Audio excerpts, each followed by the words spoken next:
Hello, this is Dr. Paul Cottrell, and we're going to be doing another episode of PNN. So I want to do some short form videos for this series and a longer form dealing with nuclear war. I saw a discussion about a new book that came out about nuclear war, and I think people need to start paying attention to this author and her research on it. Especially as things are starting to ramp up with Russia, China, what's going on in the Middle East. I mentioned a little bit about this in some previous videos about the idea of Countdown to Zero, which is a documentary that came out several years ago that I watched. One of the famous tracks on that video is actually from Radiohead, and it's called The Reckoner. So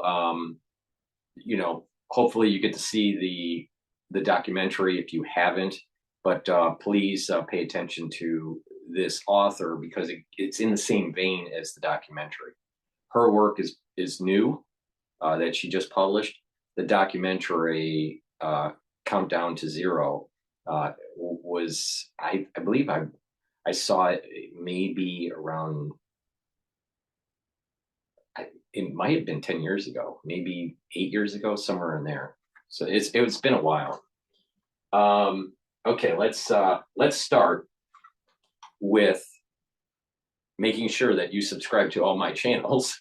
Make sure that you subscribe to my 3 YouTube channels. I have Brighteon, Bitchute, and Rumble. Make sure you subscribe to all 6 channels. The link is in the description of this video and all of my videos.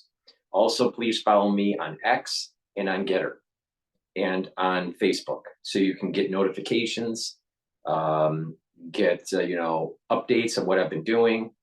There is censorship that's going on YouTube. There are some things that I cannot keep up on YouTube, but I will try to premiere, such as talking to people about their experience through the 2020 crisis, all right, and how they have the after effect of the crisis. So please watch those videos.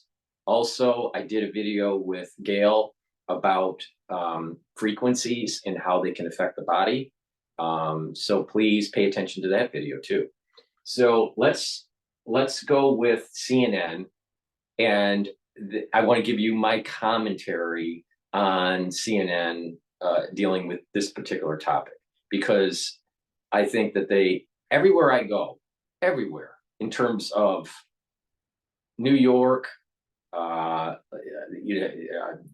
to different lectures or whatever, it's always orange man bad. Everything in the news, that's from MSNBC, CNN, BBC, just everybody is, even the think tanks, orange man bad syndrome. All right. So let's play CNN and I'll give you my critique on this. A wave of new criticism after sharing a new post to his former President Donald Trump, igniting a wave of new criticism after sharing a new post to his followers on Truth Social. The video shows an image of President Joe Biden hogtied on the back of a pickup truck. And now both presidential campaigns are sounding off about the controversy. CNN's Steve Contorno is joining us live with more on all of this. So, Steve, what are the responses to this? Well, the Trump campaign is not backing down from this. And in fact, in some ways, they're doubling down in a statement that they issued to CNN. A spokesperson for the campaign said, quote, "That picture was on the back of a pickup truck that was traveling down the highway. Democrats and crazed lunatics have not only called for despicable violence against President Trump and his family, they are actually weaponizing the justice system against him." And just to describe what was actually in this video, this was captured on Thursday on Long Island. It shows 2 trucks traveling on the road, decked out in Trump flags and decals. And on the second truck, there is a picture of Joe Biden tied up, hog-tied, as you said. And this is the kind of imagery that we have seen from Trump's supporters from time to time at his campaigns, certainly online, and yes, on the back of vehicles. It is another thing entirely for the... This was published 4 hours ago. I'm recording this on March 30th at 8:15 p.m. New York time. All right. Where was Biden during the funeral of the officer that was shot? He was with President Clinton and President Obama on stage for a fundraiser, Biden, of about a tune of about $25 million. Where was President Trump? He was at the funeral. All right. So that took place 2 days ago, right?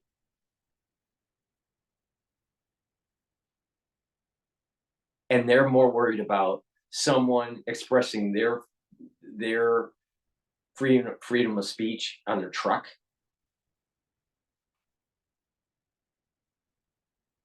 Let's continue. A former president, and someone aspiring to be president once again, to amplify that kind of imagery. And that's the response that we heard from the Biden campaign. In a statement to CNN, they said, quote, "This image from Donald Trump is the type of crap you post when you're calling for a, quote, bloodbath, or when you tell the Proud Boys to stand back and stand by. Trump is regularly inciting political." First of all, bloodbath in the terms that Trump was saying, in the context that he was saying, was dealing with economics. And on Bloomberg, they talk about bloodbaths all the time when there's illiquid markets, such as crashes, Lehman, and all that. You don't want to. You want to. You know what a bloodbath is? You know, in terms of economics. Wait until AI bubble starts to pop, and then there'll be a bloodbath. J.P. Morgan was known for saying that he wouldn't get into the market until he saw blood on the streets. This is a common phrase in economics, but they spin it in the mainstream media. You know, Trump deranged syndrome. You know, the orange man, it has to be bad. All right.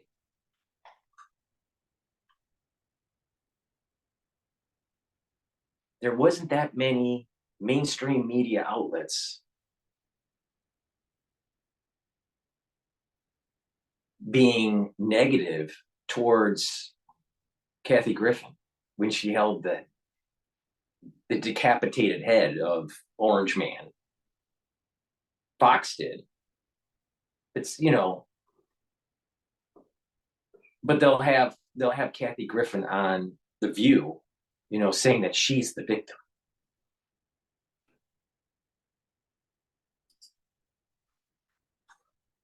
For violence, and it's time people take him seriously. Just ask the Capitol police officers who were attacked protecting our democracy on January 6th. And Fred, I should mention that, of course, this post Capitol police officers.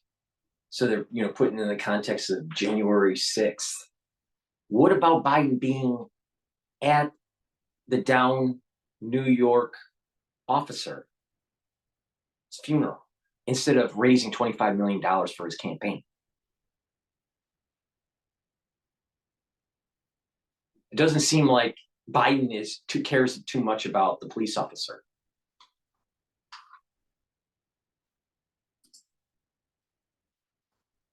Social media to his True Social accounts come just as he is also receiving flack for these attacks that he is making on the judge and the daughter of the judge who is overseeing the allegations of that he made hush money payments in New York.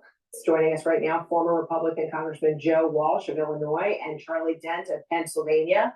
All right, Joe, you first. I mean, this is not only irresponsible, I mean, it's downright dangerous. And how can the former president's camp justify that this is all right?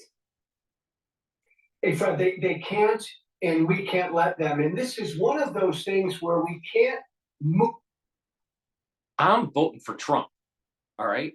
You know why? Because there's a lot of crazy liberals that support the Democratic Party that are pushing agendas that are destroying this fucking country. That's why I'm voting for Trump. Where's CNN? Where is CNN with Julia Assange or Snowden, where they were trying to inform the public about nefarious things that the goddamn national security state has been doing?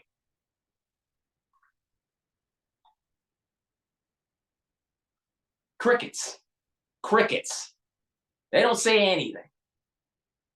How Julia Assange is detained for so long, even though that he should have had the freedom of the press.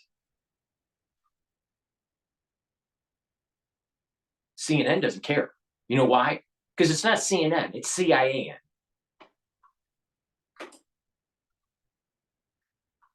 Past the headline.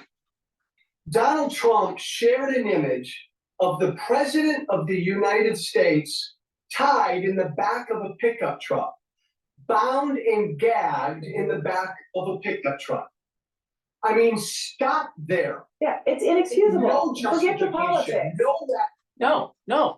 It is justifiable. You know why it's justifiable? Because it's a freedom of expression.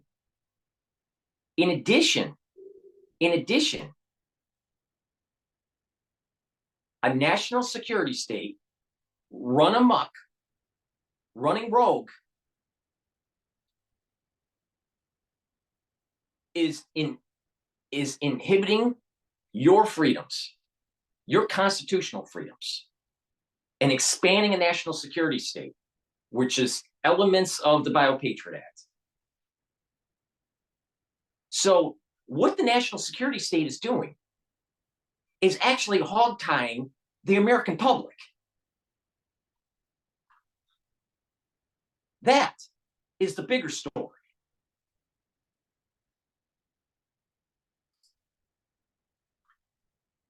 This is So what is ClickUp? ClickUp is an all-in-one productivity software where you can manage everything and anything related to your work, your documents. This is way beyond politics. This is an incitement to violence. But Fred, none of this is surprising. Donald Trump, and this is a scary thing to say because he's the Republican Party nominee, Donald Trump wants there to be violence in this country. He wanted it before January 6th. He wanted what happened on January 6th to happen. Really, Joe Walsh, or whatever the hell your name is? Really? What about BLM? BLM seems to be a pretty violent organization, and the Democratic Party doesn't want to stop that. Seems like the national security state's pretty violent, trying to entrap American citizens and sending weapons to Ukraine and having never-ending fucking war. Seems pretty violent there.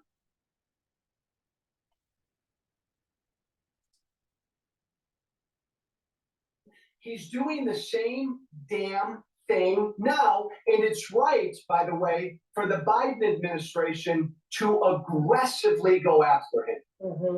And Charlie, why is everybody else incensed about this and not the former president? Yes, he may be speaking to his base. He can count on them, but we are talking about a general election now. I mean, isn't his focus?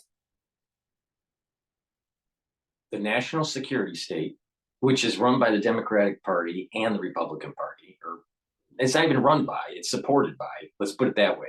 It's supported by the Democratic and Republican Party, pushing the Biopatriot Act and all of its elements of it.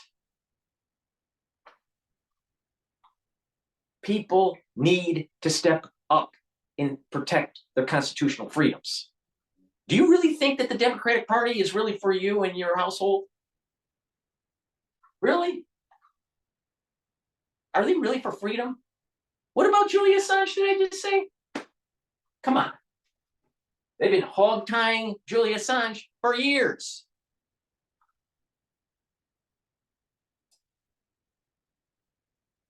be that he's trying to grow support? How does this do that?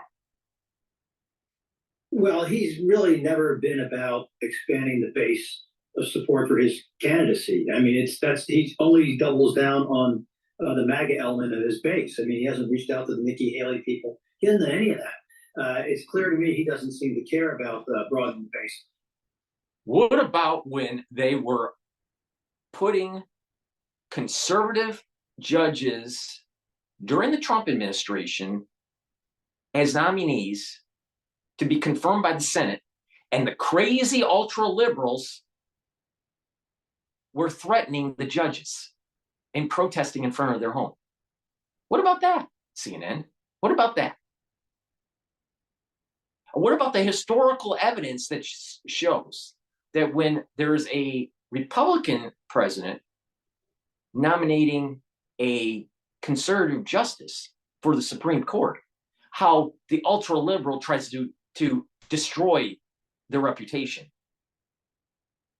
compared to a Democrat putting a liberal judge up, and how the Republican Party doesn't do that?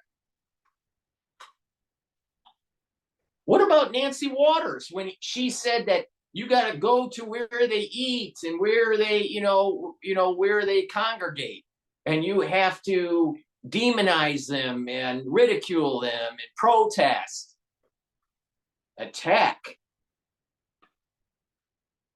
Nancy Waters said to her base, attack Republicans and conservatives.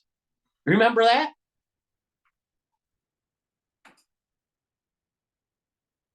That said, these types of images are disturbing for a number of reasons, because he sends a signal to people across the country that it's okay. That it's okay to. What about Schumer on the steps of the Supreme Court? I believe it was the Supreme Court. Maybe it was the steps of Congress, but I believe it was the Supreme Court, when he was basically saying that because of knocking down abortion rights, that there needs to be havoc in the streets.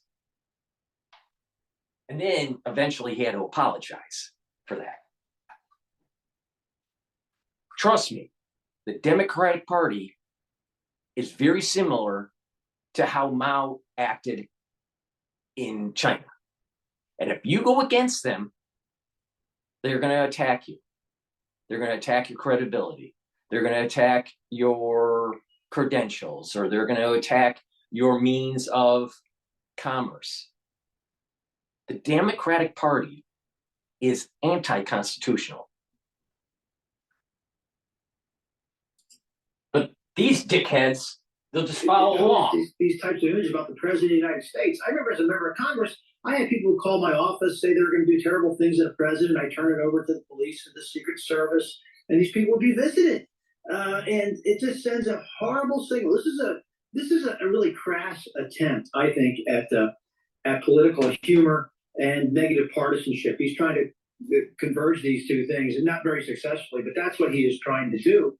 And that's just the state of where things are. This is typical for Donald Trump, as Joe said. He's all about this type of incendiary language that has led to violence in the past. It's not the first time he's done it, and I don't expect it to be the last. Yeah, I mean, but Joe, while the Biden campaign put out a statement saying, this is potentially inciting violence. Trump. When you have a president like Biden that states we have to do everything in our power to stop Trump from winning the election, don't you think that those words are going to create animosity with his base? And they wanted that to happen so they can have dipshit CNN stating that Trump and his followers are a bunch of lunatics. Meanwhile, right after 9/11, now, of course, this happened during a Republican president, George Bush Jr., all right? But meanwhile, right after 9/11, what'd we see? A bunch of patriotism and NASCAR. A march to war in the Middle East. Did CNN push back? No. Did CNN actually in the Gulf War before 9/11, remember Desert Shield and Desert Storm? How they actually lied to the public? Oh, how did they lie to the public, Dr. Paul Cottrell, during Desert Shield? CNN lied two ways. They kept on publishing an interview, a hearing in Congress with a story about babies being killed, in incubators, which was not true. And then CNN, while they were in Israel, faked some sort of missile launch. And they put gas masks on. Remember that story? Dig it up. It was all fake.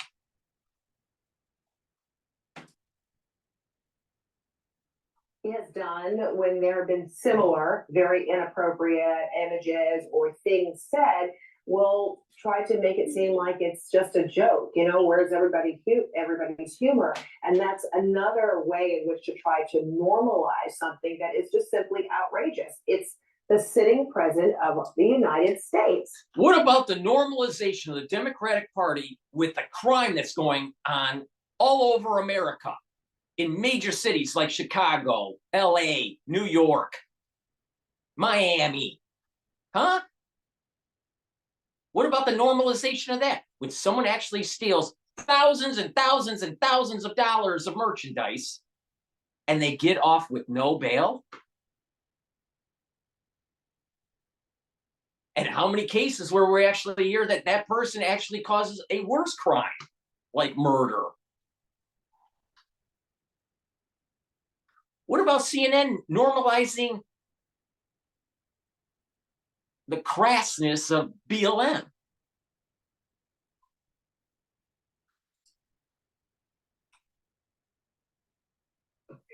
And again, Fred, don't you dare lose that tone of yours. I keep that, because it is outrageous. And the Biden administration needs to push back every time Trump does this. I disagree with my friend Charlie in one respect. Wait a minute. The American public needs to be outraged on what is being normalized in our inner cities and the destruction of people's property, the increase of taxes because of these social problems that are arising, and the quality of life going down.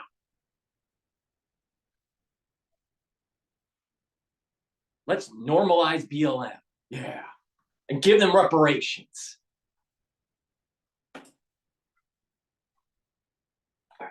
I don't think this is a play to the base. Look, if the election were held next week, it would be neck and neck. It would be damn close. Trump may win electorally.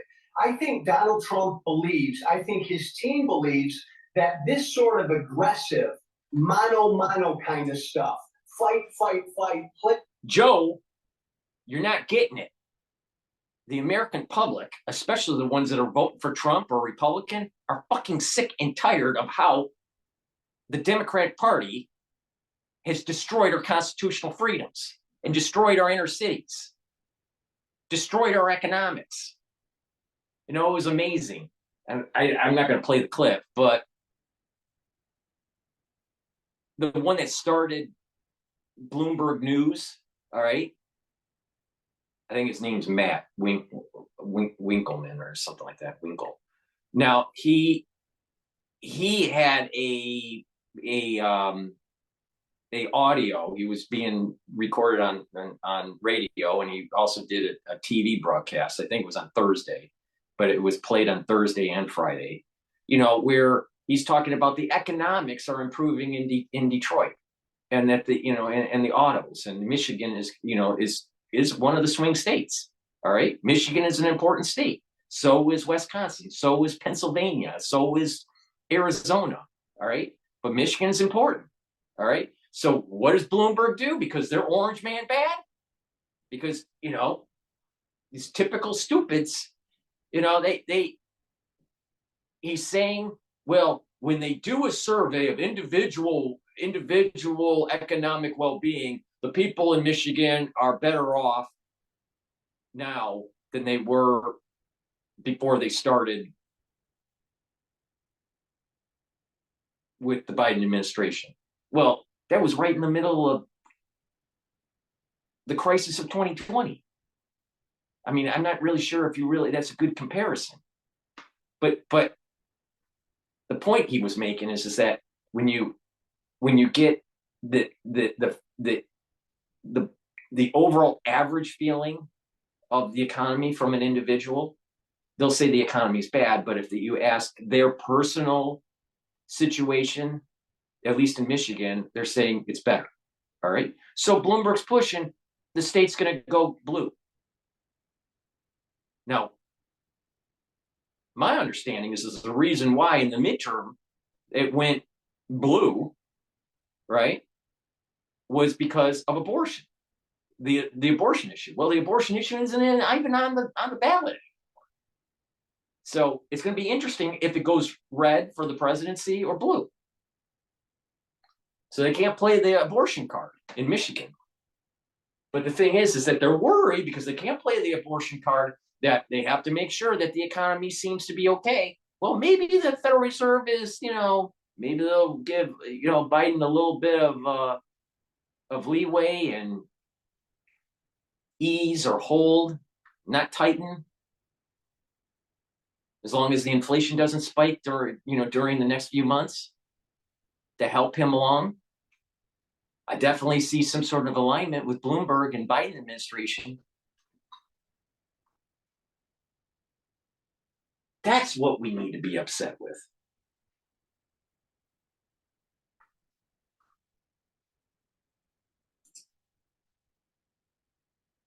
With people well beyond his base, and he's going to try to contrast it with feeble old Joe Biden. They think that works. That's why Joe Biden. Guess what, Joe? Joe Biden is feeble.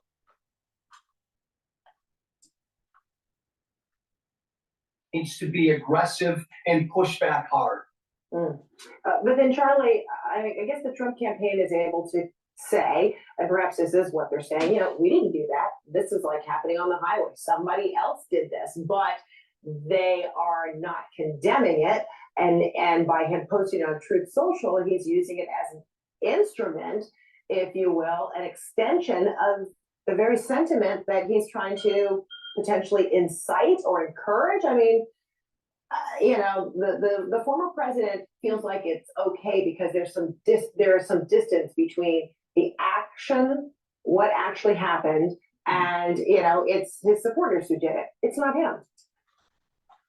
Well, The Biden administration doesn't say much about Julian Assange because there's a distance. He's in a different country. He's not leaking important information about the national security state. So he gets cover because Julian Assange is distant. But we can't have that for Trump. If he's distant from one of his supporters and the supporter wants to hog tie in some sort of visual graphic on the truck, we can't have that distance. No, Trump can't have that. No. But it's okay for Biden to have distance with Julian Assange, so you can wash his hands clean.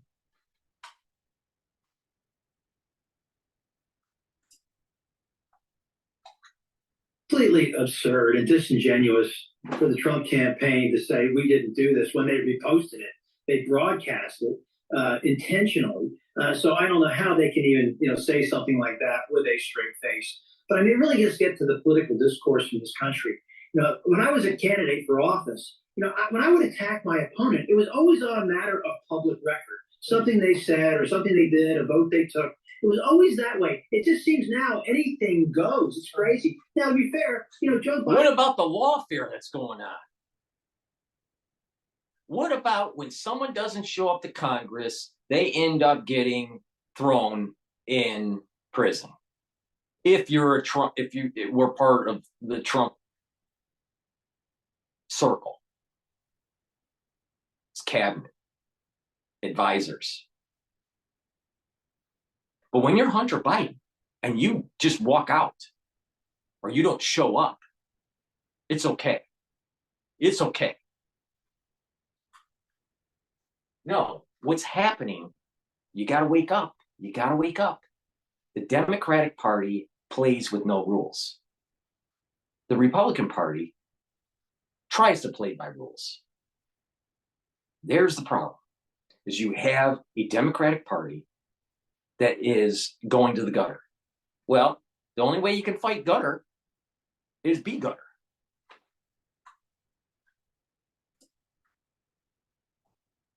A few years ago made some comment too that he'd take Trump out behind the gym or something and beat the hell out of him. I mean, okay, that's probably not helpful either. And so, but we can't say that, and that was a direct threat. Biden says this. Oh, okay, all right, it's okay for Biden. And it wasn't, it wasn't the best thing to say, but it's okay. Biden's just venting steam. It's okay, BLM. Just steal, from Fifth Avenue. It's okay. It's okay. Demand reparations and have these blue states push reparations in the state legislature. Oh, it's okay. People need to start paying attention. There is a boiling anger that is starting to happen in the United States. And the Democrats are not going to win on this. Look at this. Look at Joe Welch. All right? He looks kind of feeble. He doesn't look too healthy.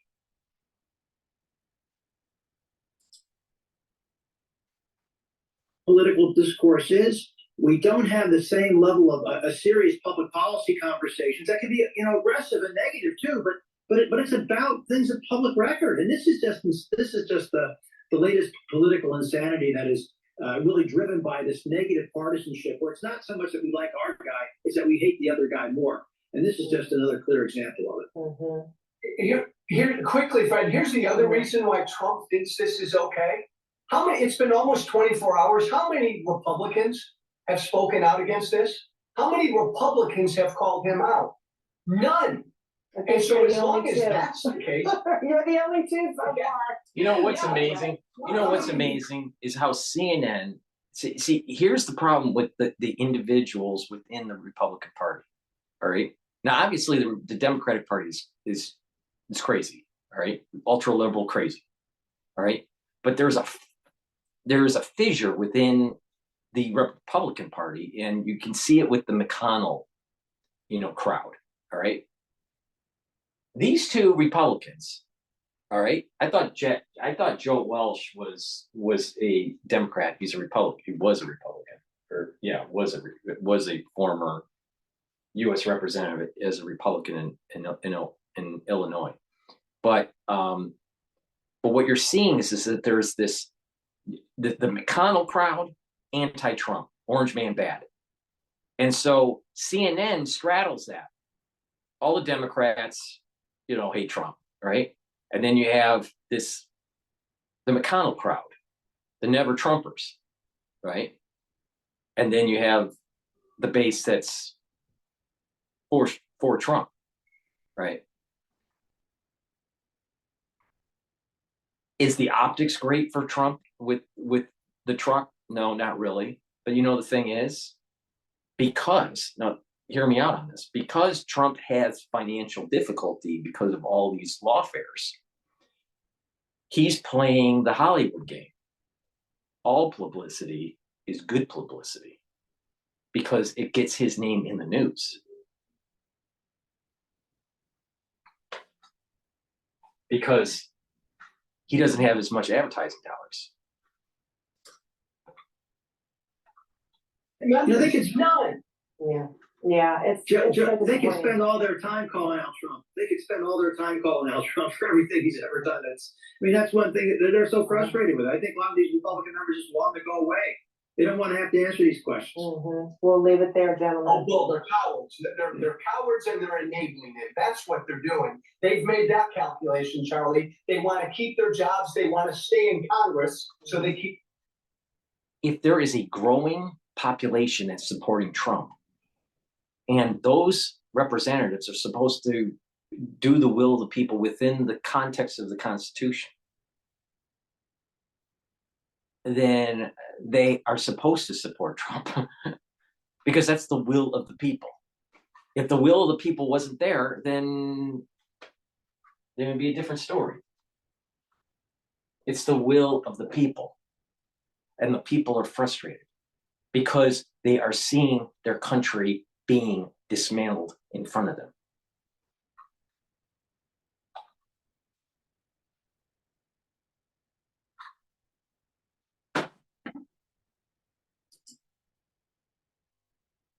Their mouths shut. So sad. All right, Joe Walsh, Charlie Dent, Ed Glad, you're not keeping your mouth shut, and you are with us to talk about it. Running our mouths, yeah. God, I can't stand her. This is PNN. Please go to my store, the-studio-reykjavik.com, and get the Health Max. I either have Health Max 14 or Health Max 35. Health Max 35 is 35 ppms. Health Max 14 is 14 ppms, parts per million. This has structural nanosilver liquid. You take a teaspoon of it a day, you swish it in your mouth, you gargle with it, you swallow it. If you're not feeling well, take a tablespoon or two a day. It's part of my protocol to help boost up your immune system and slow down the aging process. Go to my store, the-studio-reykjavik.com, and also get the vitamin C, right, to help boost up your immune system and to help with the collagen. You need collagen and vitamin C to do cross-link to help with the dermal layer of your skin. Ashwagandha root, really important to control your blood glucose levels and bring down that pro-inflammation from glucose. So take the ashwagandha every day. It's part of my anti-aging protocol. Clarity factor helps to remove the brain fog. So take this every day and improve your mental acuity. And D3, really important for gene expression. It's a cofactor. It also helps to get cells to go into apoptosis, especially when they're infected. So this is very important to add this to your protocol to help with gene expression, getting rid of cells that have been infected through apoptosis. In addition, it helps to absorb calcium. So to improve your health, get the D3.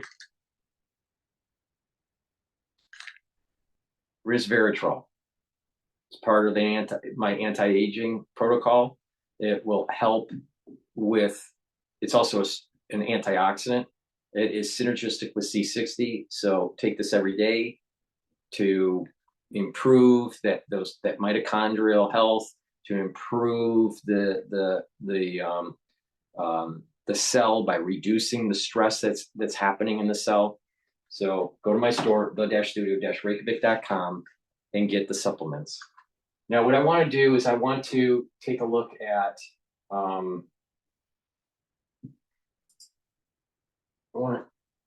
one more.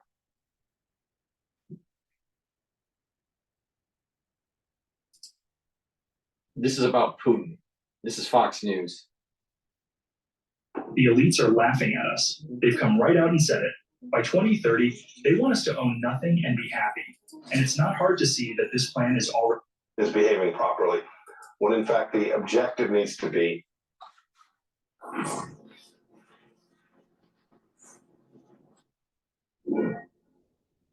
everyone is curious about trying to find out what is.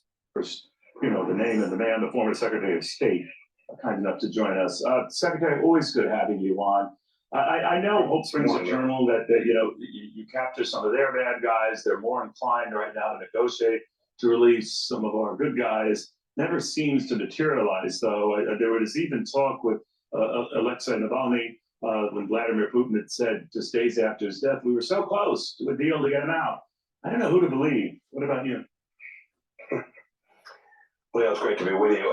These are very difficult situations. The hostage work was some of the most gut-wrenching personal work that I did as Secretary of State, a little bit when I was CI Director as well.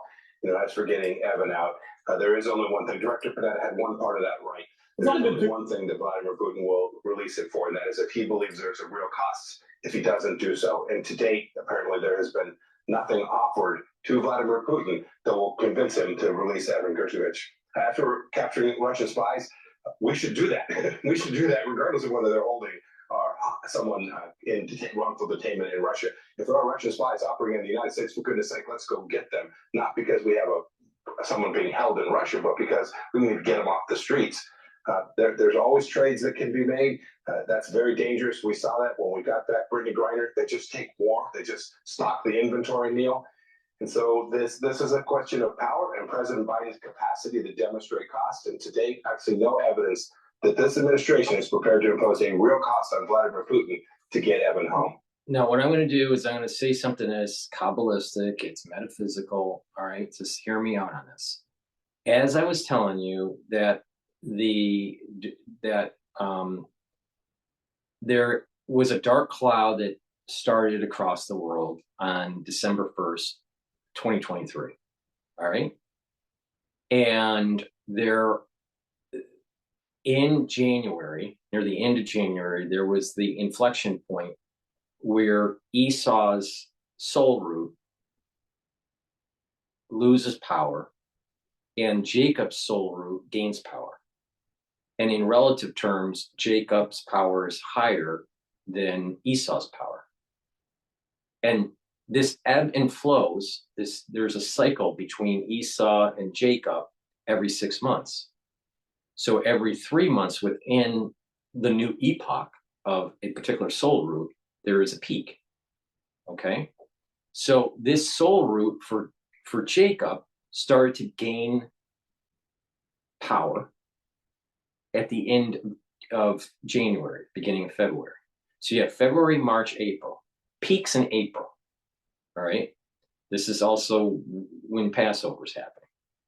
And then it's still relatively stronger than Esau, but it starts to decline in relative terms, all right? Because it's on the down cycle, but it's still higher than Esau. So that's May, June, July. And then the inflection point happens again in August, and Esau is stronger than Jacob. This is the reason why I have said that during this period of time, movement for Israel in Gaza, and in this case, Rafah, has to ramp up because Jacob's soul root's stronger than Esau. In addition, you're hearing in the news about Hezbollah being attacked by Israel. So Israel's target on Hezbollah is increasing during the soul root increase with Jacob. All right. Now, why is this important with what's going on in Ukraine? Well, there's funding issues by the United States to Ukraine. And Ukraine is showing stalled activity or retreatment of their operations because of lack of munitions. So by extending to June 30th, he's right at the tail end, right, of Jacob, and you wait one more month and, about, 3 weeks, basically, to 4 weeks, then Esau's soul root starts to gain strength from Jacob. Now, it seems to me that not completely, but the soul root of Jacob is aligned with the soul root of the United States, but not completely. The United States is not completely aligned with Jacob, all right? But aligned enough. If you looked at a Venn diagram, it would be more kind of like, there's a lot of overlap, but not completely, all right? by pushing back Kabbalistically the date, it gives leverage for Putin to be able to, have some leverage with the negotiations. All right. And I'm concerned that if the United States in Israel or in the Ukraine does a tactical error, that this could get really bad. All right. This is why I'm going to dovetail this into conversations with Annie Jacobsen, all right, about World War. All right. And that, we've heard about October surprises. Well, October is the strengthening month of Esau for the soul root. So just keep this in mind. I'm concerned about some dates here. All right. I keep on seeing, I don't know why, but I keep on seeing this date 9/24/24. And it seems to be related to New York, and it seems to be related to the UN. Now, I don't know if something happens in the world where there's this big discussion at the UN, around 9/24, or what this all means. I don't know. All right. But I do know this. That is a period of time that Esau is strong and gaining strength. And so a system that seems to be stable can radically go into discoherence, go into chaos with very little warning. And that's what I am saying. And this push out to June 30th, depending on how the United States reacts, depends on the potentiality of an increased probability of this chaotic event that could happen this year. All right. I'm not saying that it's definitely going to happen. I'm just saying that there is things that are starting to align that are scary. All right. And hopefully it doesn't happen, but there are some strategic things that could happen that sets things in motion really quick. All right.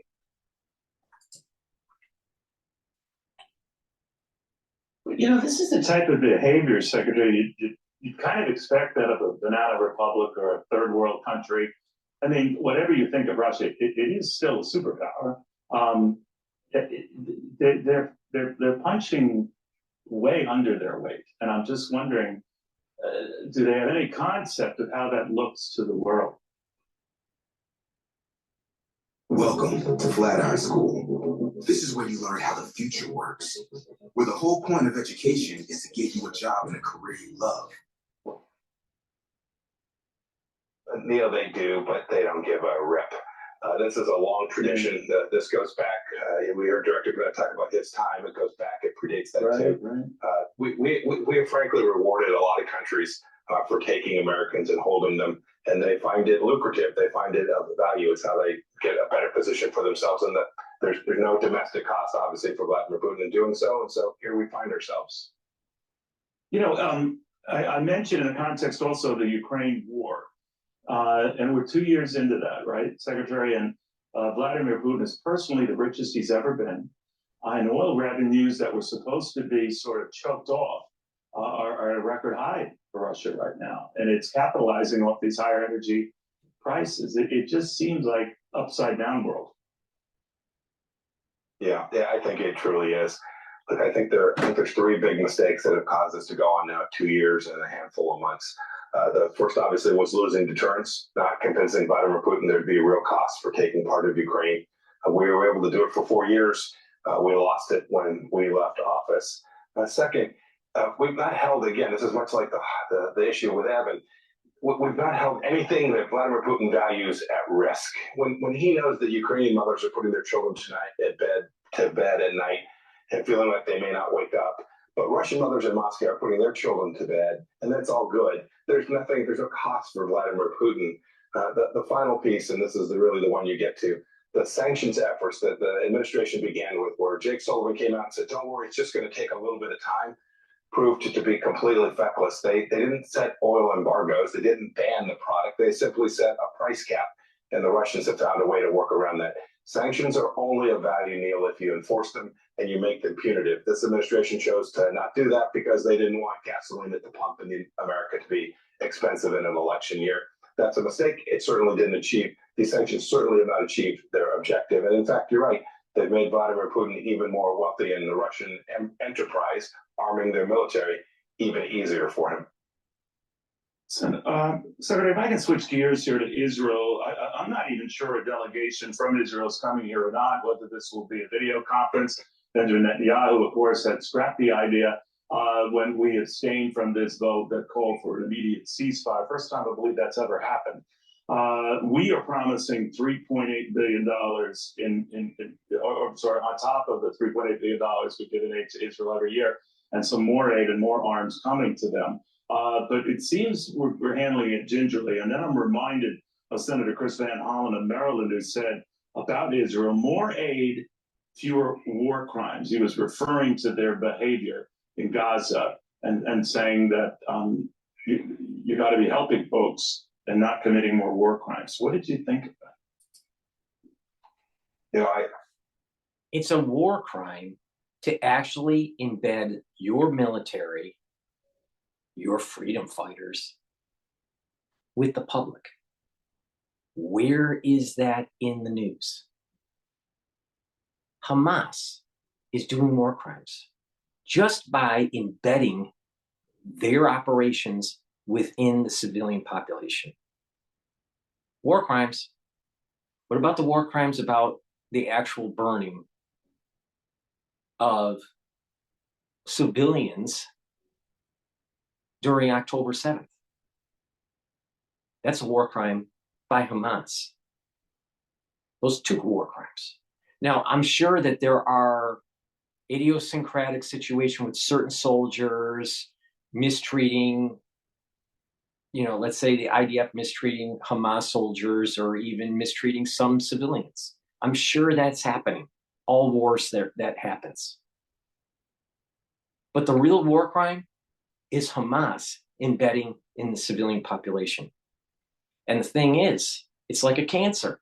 How are you going to get the cancer out without damaging some of the normal tissue? So they need to get, the international community needs to wake up. And that it's going to continue until Hamas is dead. So it's not the war crime on Israel. The war crime is on Hamas. Now, I'm sure there will be people out there that are anti-Israeli, anti-Israel, or whatever that disagree with me. That's okay. You can disagree with me. The fact is this: Hamas is embedding in their population. Hamas attacked Israel on October 7th. Now, people would say, well, there's some sort of occupation of Palestine by the Israelis and blah, blah, blah.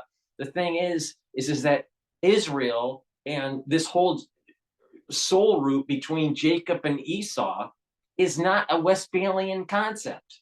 You can't use international affairs and politics to think that you're going to get homeostasis. It's not going to work. It's biblical. And one side is going to have to annihilate the other, period. Now, people would say that's a genocide. We're talking about the military apparatus of the people. The military apparatus of Israel has to be completely destroyed, or the military apparatus of Hezbollah, Hamas, and Iran have to be completely destroyed. That's the battle between Jacob and Esau. Now, I'm pretty sure that if Jacob wins, the rest of the world will be okay. I'm not so sure if Esau wins that the rest of the world will be okay, aka world caliphate.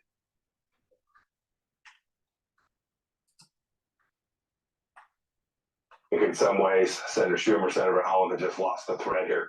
They've lost the focus. The focus is making sure that something like what happened on October 7th never happens again, and imposing real costs on the Iranian regime for having funded, trained, and facilitated what happened on October 7th. They seem so focused on their left wing of their own Democratic base, the sort of the pro-Hamas part of their party, instead of the defeat of Hamas and making sure that We don't have hundreds of human beings that Americans still held hostage, raped, tortured in the way they were on October 7th. All the Democratic chatter today is about slowing down Israel, making sure Israel is behaving properly, when in fact the objective needs to be the defeat, the destruction. The only thing that the Democratic Party cares about is the optics, because they're worried that their base is starting to turn against them because of what's happening in the Middle East. And they need Michigan to win. Remember what I said? They need Michigan to win. Well, Dearborn is a gigantic Muslim population.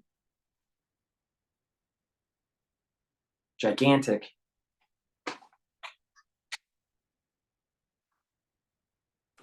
It's all about the election. Of all of the entirety of the infrastructure of Hamas.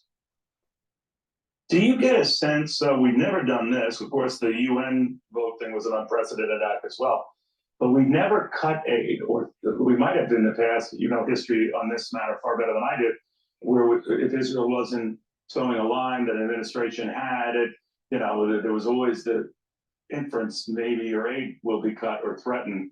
Do you think that's what's next? I hope not.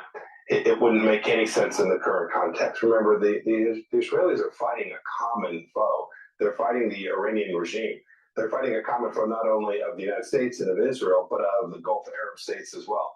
They're the world's largest state sponsor of terror, and to deny resources for Israel to conduct a campaign that keeps Americans safer would be both pound foolish and silly and dangerous. I'm just wondering, as we step back from this, and it's always a crazy world, I've written a great deal about it as a CIA director, as Secretary of State, you've witnessed it and dealt with it and tried to improve it. It is what it is. But it seems like bad guys are winning a PR war, right? I mean, Hamas, it now looks like a sympathetic figure. China, that plays, in the eyes of many in the press, a statesman-like role in these crises. Russia, as I said, and Vladimir Putin getting the... Remember what I was saying about the wave of Esau and Jacob and how they're inversely related. But there are different frequencies of these waves. There is a long frequency and a short frequency. I explained the short frequency in terms of a year. There are actually frequencies within a day and also within a week. So, but let's not get to the nuances of that system at such a small time interval. There's also wavelengths that are of hundreds of years, if not thousands of years. All right. And we have seen in history that the Jewish people for many, many hundreds of years, actually about 2,000 years, where they were in the down cycle and Esau was gaining strength. All right. Now there's also an attachment of the soul root of Jacob and the Christian faith. It's not completely aligned, just like the United States is not completely aligned to the soul root of Jacob, but they're more aligned than they are to Esau. All right. So as the soul root of Jacob went down, so was the soul root in part was being pulled down for the Christians. All right. And the rise of Islam. All right. And then there was there were battles that took place, and and it ebbed and flowed, and Jerusalem was taken over by the Christians and then lost it. But if you zoom out for 2,000 years, all right, or 1,500 years, all right, we are looking at,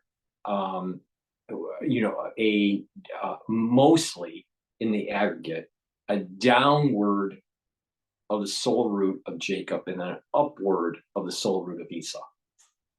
Then, what happens around World War II is this inflection point where it's the beginnings of a new huge era. All right. Not just an annual era or a weekly era or a monthly era or a decade era, but hundreds of year era. All right. And this is happening around World War II. All right. some people could, state that it actually is happening around 1700s. With the beginnings of some leaking of Kabbalistic texts and thought. All right, so around, maybe 1750, maybe is the actual beginning of the inflection point, right? And it just, as you look at these curves, they're getting more power over time, so that one could make an argument that the delineation point for the inflection is around the Enlightenment period. All right. Another one could argue that the inflection point is happening around World War II. All right. So either way, the point here is that there's a down cycle in the long wave in terms of time for Esau, and an up cycle for the soul root of Jacob. All right, so keep that in mind here.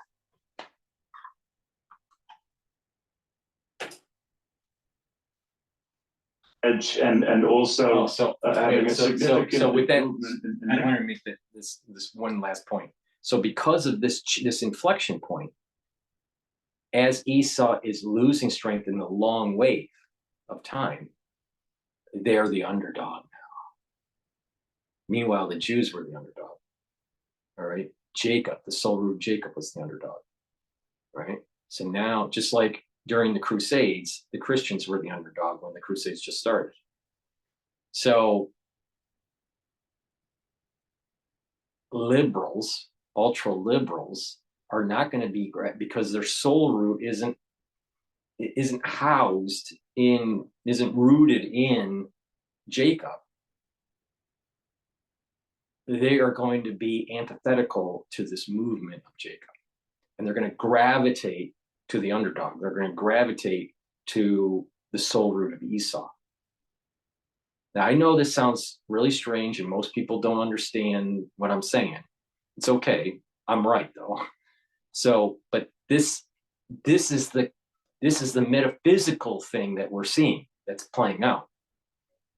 And so it's, if you're going to listen to liberal media, if you're going to listen to liberal, a liberal persuasion or a liberal lens, they're going to look at it that Esau is losing and Jacob is gaining, and therefore the international community needs to help Esau, and not realizing that this is a battle between the twins for thousands of years, and that every time you intervene, you're only going to make it worse down the road.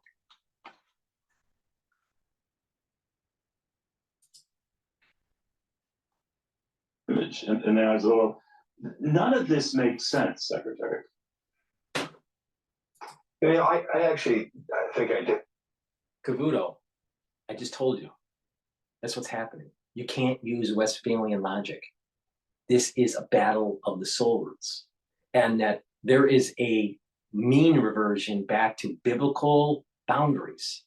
That means that the Palestinians don't get the West Bank. They don't get Jerusalem. And oh, by the way, some of Lebanon and some of Syria is going back to Israel too, and Jordan. It'll take time. There will be a two-state solution, but it ain't gonna be West Bank.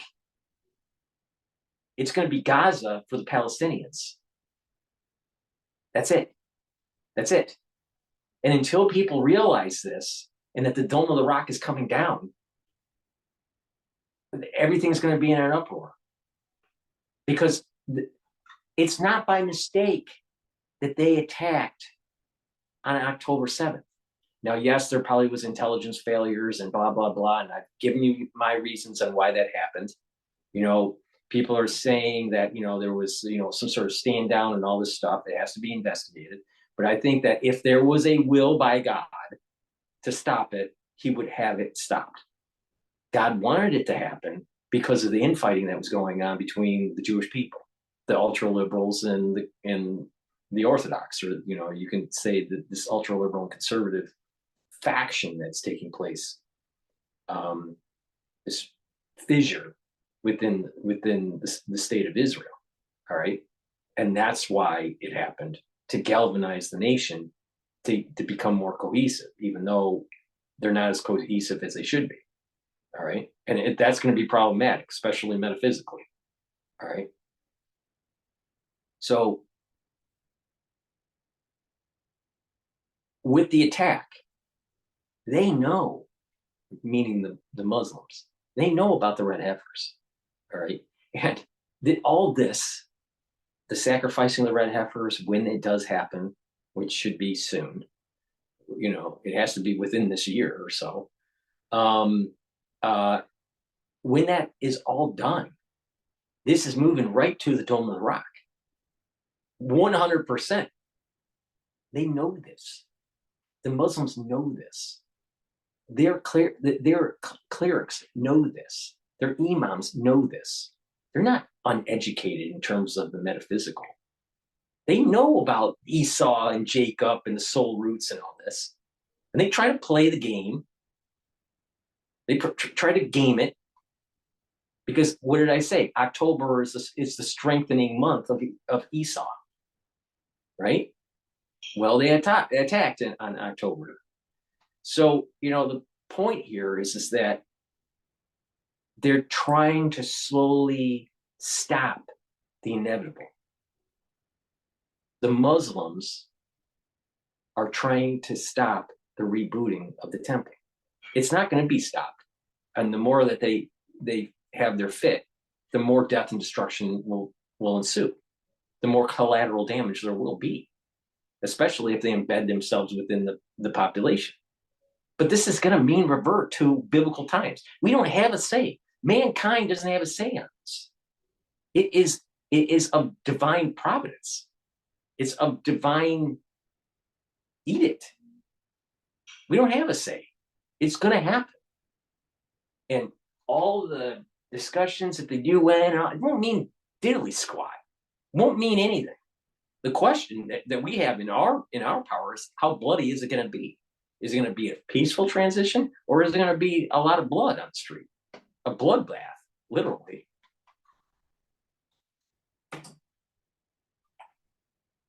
Agree with you. I don't think they're winning the PR war. I think they may be winning the propaganda campaign, and that may be influencing some across a broad spectrum of the West. Think of not only the United States and Europe, but of other democracies, places like South Korea and Japan.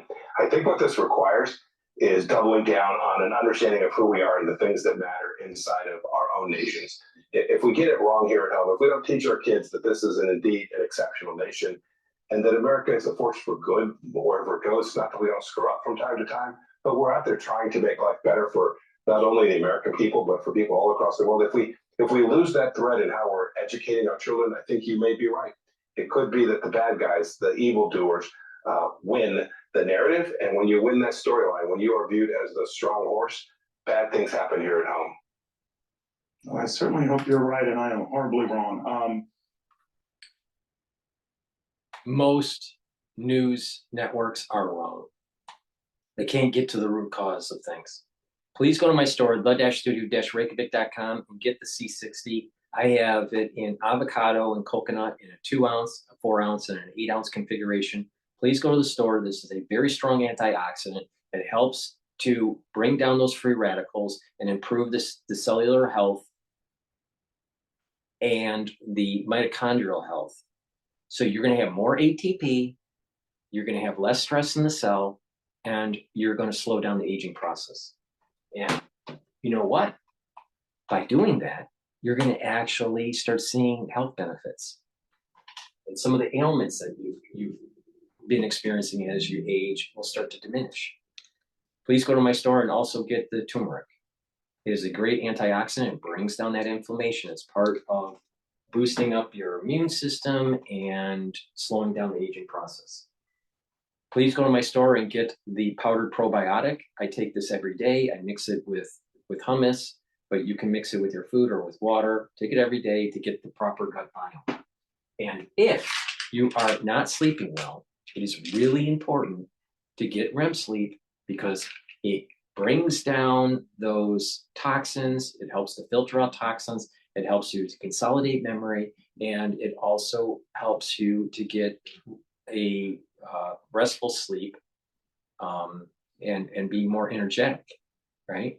Well, if you're not getting the REM sleep, the 3 cycles of REM sleep, those benefits that I just mentioned don't happen.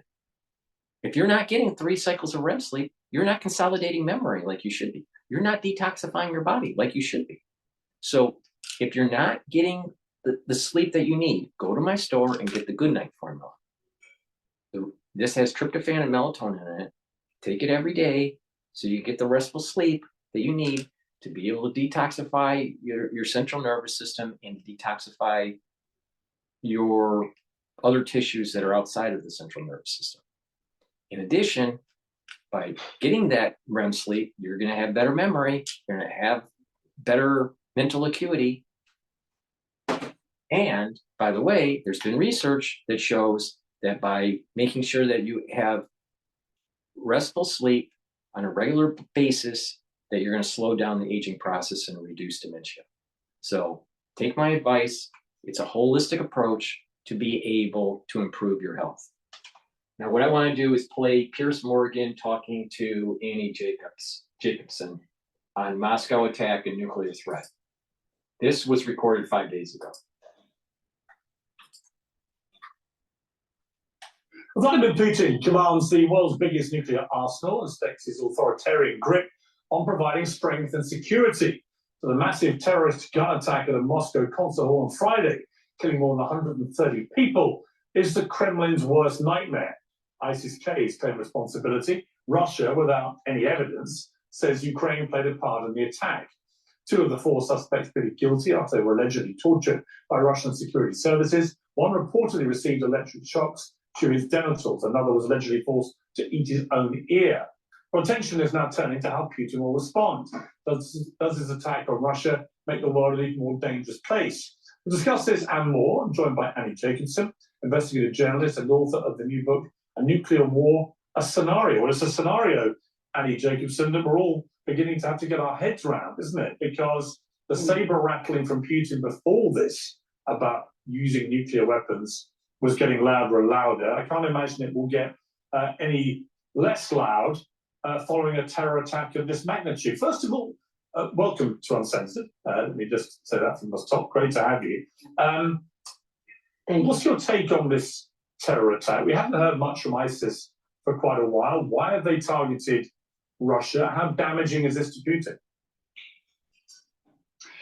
I mean, it is an interesting concept we're dealing with right now. And when I think of Putin, I think of the fact that he is the longest serving Russian president since Joseph Stalin.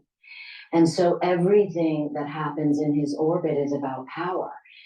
I mean, to come out of the gate and blame, your sort of obvious adversary, Ukraine, for something that the rest of the world clearly thinks is ISIS, puts him at odds with a lot of people.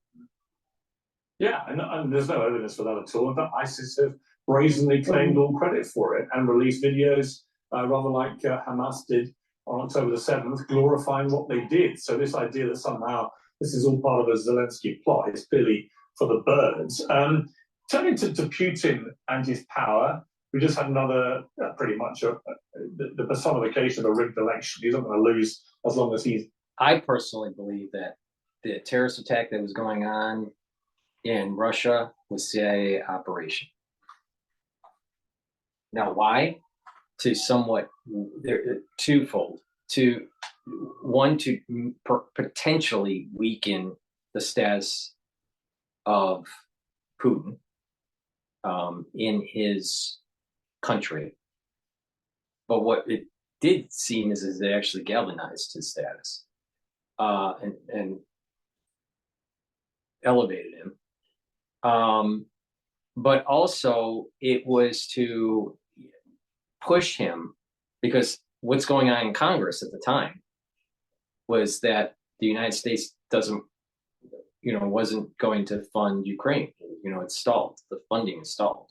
Well, have this happen and Russia puts more effort in the war to advance, Zelensky doesn't have the means to stop it, and it would be a perfect opportunity for Congress to pass support for Zelensky and continue the war effort, because the national security state wants the money to flow to Ukraine. Well, create some sort of event in Russia that can be, in his eyes,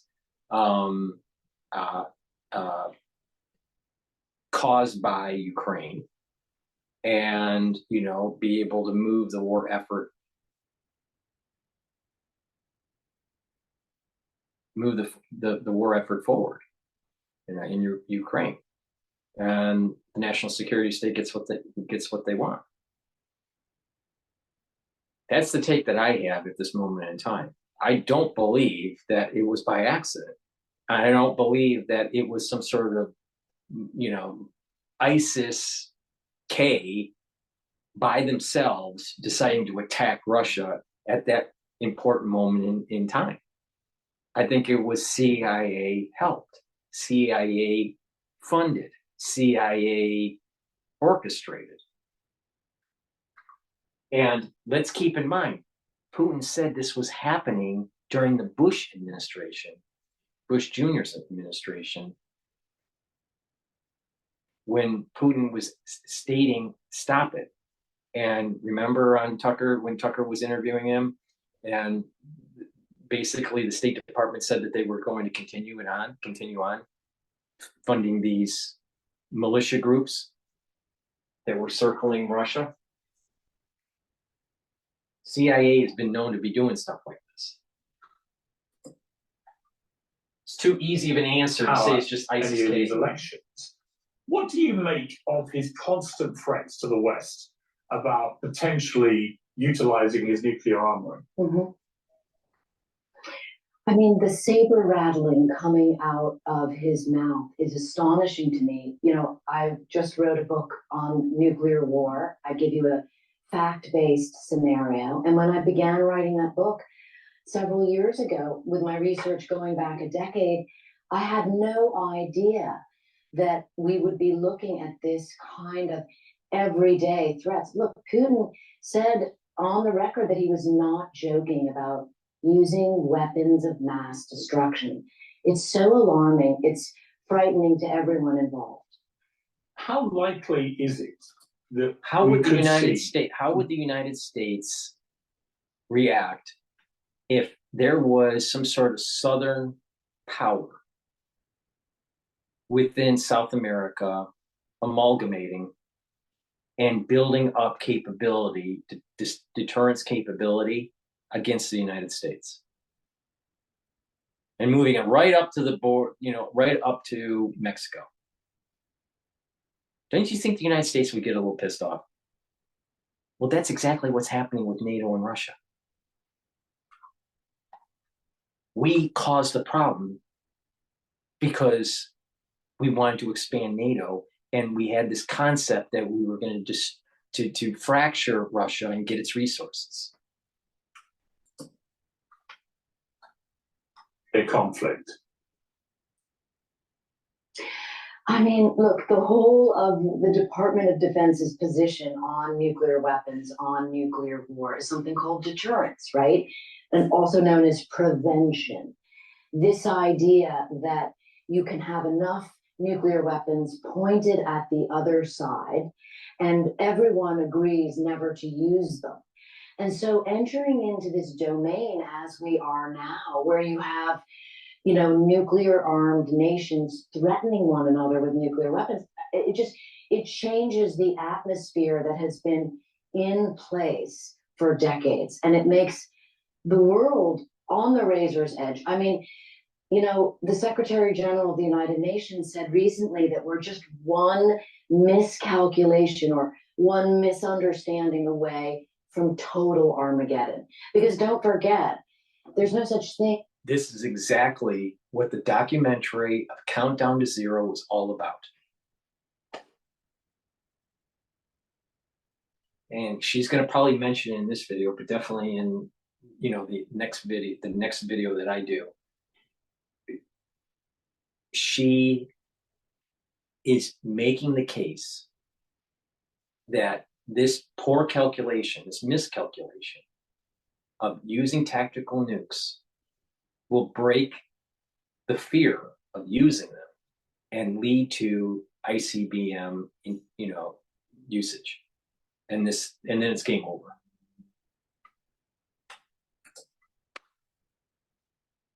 Is a limited nuclear war. That is an oft repeated phrase in Washington. It only ends in nuclear holocaust. So if somebody does make a miscalculation or does that quite deliberately because they've gone mad or whatever the reason may be, right, then it would be Armageddon.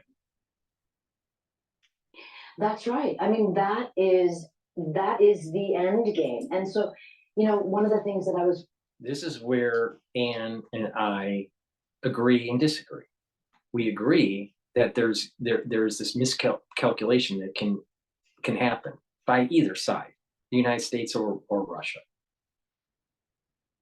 But the root cause of this issue is one, we allowed, as citizens of the world, allowed the Damocles of nuclear weapons to still be around.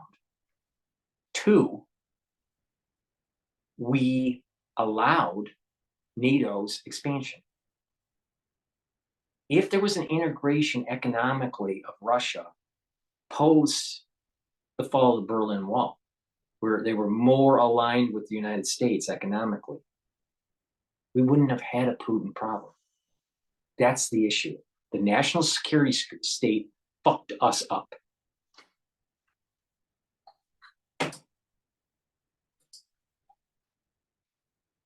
Fascinated. When I was reporting the book, I came across one of these declassified nuclear war games that the Pentagon declassified recently, and it goes back to 1983. But of course, the nuclear war plans, by the way, are like the most jealously guarded secrets in the US government.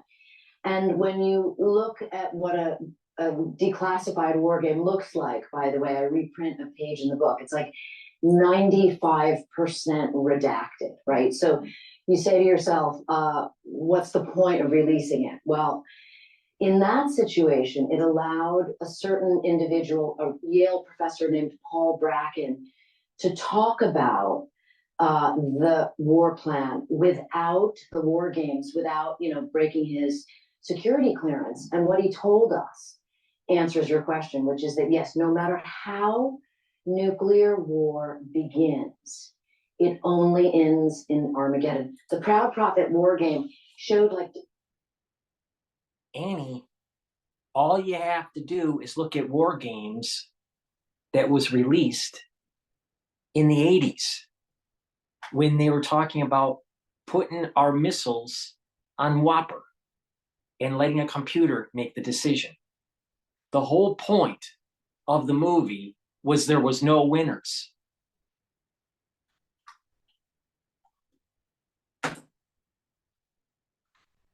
Scenarios which I found fascinating to learn about sort of obliquely that, for example, like if NATO were to get involved or if NATO doesn't get involved, if China got involved, if China didn't, no matter what, it only ends one way, end game, end of civilization.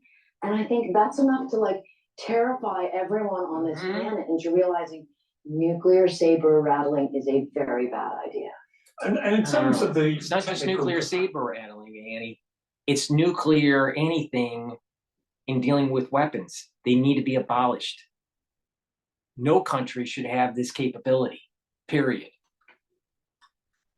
And we don't have wise people anymore. And you have irrational actors now, especially in the Middle East with Iran. See, it's the various superpowers. How many nuclear weapons does America have? How many does Russia have? How many does China have? And of those weapons, how many are currently able to be used? Right.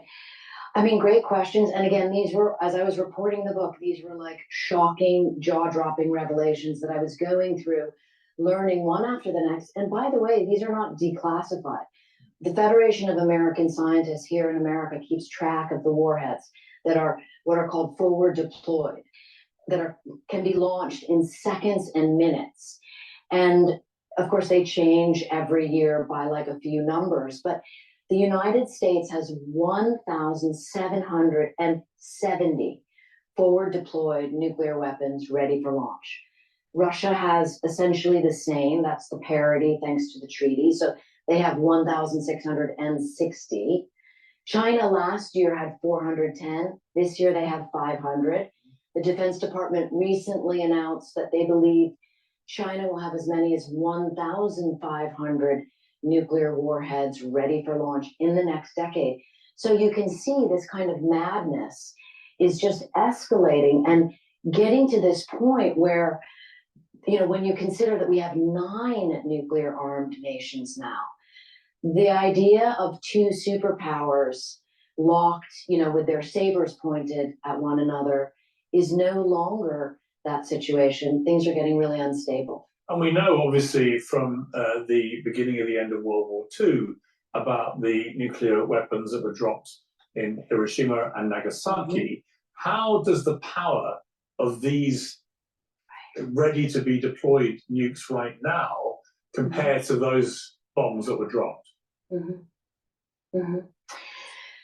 I mean, orders of magnitude. So to report the book, I interviewed sort of top-tier, upper echelon national security advisors to the president, former secretaries of defense, weapons engineers. One of the most stunning series of interviews I did was with Richard Garwin, and that name might not be familiar to viewers. He is the man who drew the architectural plans for the first thermonuclear weapon. So everyone thinks of Edward Teller as the inventor of the thermonuclear bomb, which he was, but he couldn't figure out a way to actually make it explode. Garwin did that as a young man in 1952. And what Garwin explained to me, I asked Garwin the same question that you're asking me, is like, how do bombs differ? Because sort of the smartest people in the room tend to be able to really simplify things. And Garwin simplified it for me like this. He said that a thermonuclear bomb uses an atomic bomb as the fuse. And so that gives you an idea. The Ivy Mike bomb, the first one that Garwin drew that exploded with 10 megatons of power, was approximately 1,000 Hiroshima bombs going off simultaneously from a single center line. I mean, think about that in terms of power. And how many of, say, America and Russia's current deployable nuclear weapons would have that kind of power? Almost all of them. I mean, I really source the sizes of the weapons and the warheads. And, there are some ballistic missiles that are called MIRVed. It means they have multiple warheads that can release. And I mean, the sort of mayhem and madness of nuclear weapons is both specific and general in my book, meaning, I try to give the readers the sort of really specific sense of urgency. And then if you want to nerd out on the numbers you're asking, you can look in the back of the book to read all these specific statistics. And again, these are kept track of very meticulously by organizations that are working to sort of make nuclear weapons, make the facts and figures about all of this very much on the record. So it's just a matter of getting people to actually care about these things, be interested in them. And as a storyteller, for me, it was like, show the people in the most horrific detail possible, fact-based detail, just how horrific a nuclear war would be, so that something can be done about all of this. I mean, is the reason why you are convinced if it started, that would be the end? Simply because if you think about what you've just been telling me, if Russia or the United States or China was to let off one of their nuclear weapons and it had the power of 1,000 Hiroshimas, just imagining the devastation that would cause would compel any country on the receiving end to unleash their own immediately. There would be no hesitation. There couldn't be, for risk of more coming, and therefore you get the firefight, but not involving normal weaponry, involving weaponry that can devastate presumably miles and miles and miles and miles of cities in a flash. That's right. And also the policies in place that, again, are all open sourced on the record. And also the timing of the events is really what is most shocking, right? So like, unlike a terrorist attack, which you see today, people wait, they respond, they decide how to respond, they have sort of meetings, what should we do? That's not how nuclear war works. Nuclear war works in seconds and minutes, not in days and weeks. And, you know, again, I take the reader through the technical aspects of this because they're really stunning to know. We have a policy called launch on warning here in the United States.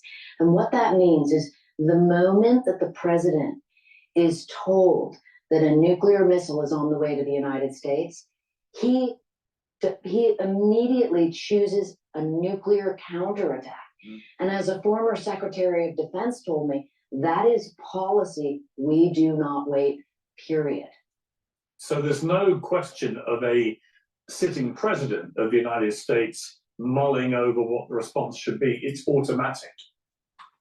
Now, let me just give you my take, because I think that I have a unique way of looking at the metadata here. It's not by accident that Anne is on the news now talking about nuclear threat. All right. Now, it took time for her to write her book, and I don't know how long it took for her to write the book, but it's a perfect time for her to release it. All right. Our chances of nuclear war have increased for two main reasons. One, we don't have wise people at the helm like we did during the Cuban Missile Crisis. And we have these three theaters that are boiling over: the European theater, the Middle Eastern theater, and the Asian theater. Now, most likely, the European or the Middle Eastern theater would have this tactical nuke go off. All right. Now, with a low yield weapon, then you're going to have destruction. But then the question is, what will the adversary do? What will the allied forces for that, for that country that was attacked by the tactical nuke, how are they going to respond? Right? So let's say in the case of Ukraine and Russia, if Russia used a tactical nuke in Ukraine, how would NATO respond? Because we're talking lower yield than what she's talking about. These ICBMs are high yield, or can be high yield. All right. Now, with that event, then there's this game theory that's starting to take place. How do you respond? Right? If it was some sort of ICBM towards the United States, then you're talking about rapid destruction of the world, Armageddon, right? But when you're talking about a tactical nuke in a certain theater where there is some sort of proxy war that's happening between the United States and Russia, that calculation is a little different. And once you break that deterrence of even using tactical nukes, then this thing will escalate. Well, more tactical nukes potentially could be used, and then eventually ICBMs. So I think there's two scenarios here playing out. ICBM scenario, destruction measured in minutes of the world, right? Tactical nukes, destruction may be measured in days.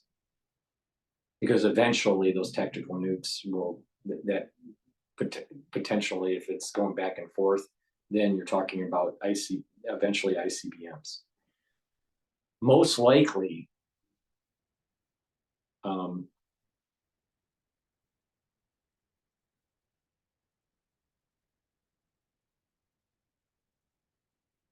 the other issue is having some sort of EMP that goes off in combination with tactical nukes. You knock out capability of Western powers to launch, and you then start using tactical nukes in the battle space. I don't know how protected our nuclear systems are from an EMP. I would think that we would have to rely on our Navy then, if an EMP took place. I think that the subs would be our major defense then. But when you think about this, it gets scary. We didn't have Armageddon in 1962, 1961, whenever Cuban Missile Crisis. I think it was 61. Maybe it was 62. Probably 62, I think it was. Because we had people that were wise. They fought in World War II and they were wise. And you had a president who was willing to question the generals, and try to find a better way, right? And had a partner on the other side that was willing to listen, all right? Khrushchev. We don't have that today. We don't have that today. We don't have people that are wise or listening, and it's scary. It's really scary.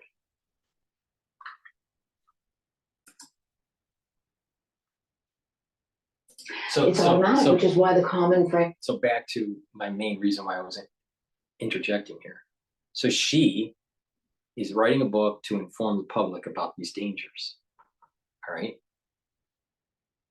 But also, I don't hear a whole lot about her how the national security state, with their posturing against Russia since the fall of the Berlin Wall and this never-ending mentality of the Cold War in the think tanks, precipitated this problem. The national security state caused this problem. In Washington, there's no such thing as a limited nuclear war. It really is. And then when you couple that with the idea of what's called sole presidential authority. So in the United States, we also have a policy that the president of the United States launches the counterattack. He doesn't ask permission of anyone, not the Secretary of Defense, not the chairman of the Joint Chiefs of Staff, and certainly not the Congress. And so you begin to see, hopefully I demonstrate to readers, like, whoa, this is all set up for mass extinction events. I mean, it's sort of fascinating and terrifying, exactly as you articulated at the start of this.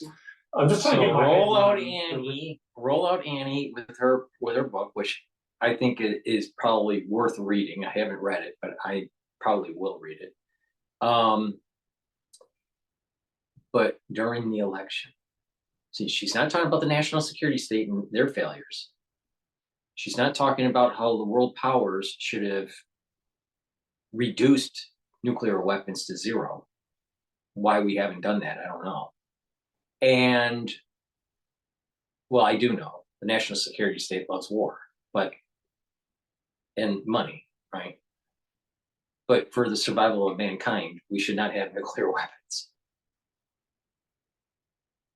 And then you have the election in the United States, and they're going to spin it in the news like they did during Trump's administration and during the first presidential election that Trump ran, when he ran against Hillary Clinton. The psychologists and the psychiatrists were demonizing Trump, saying that he was a loose cannon and that he would generate nuclear war.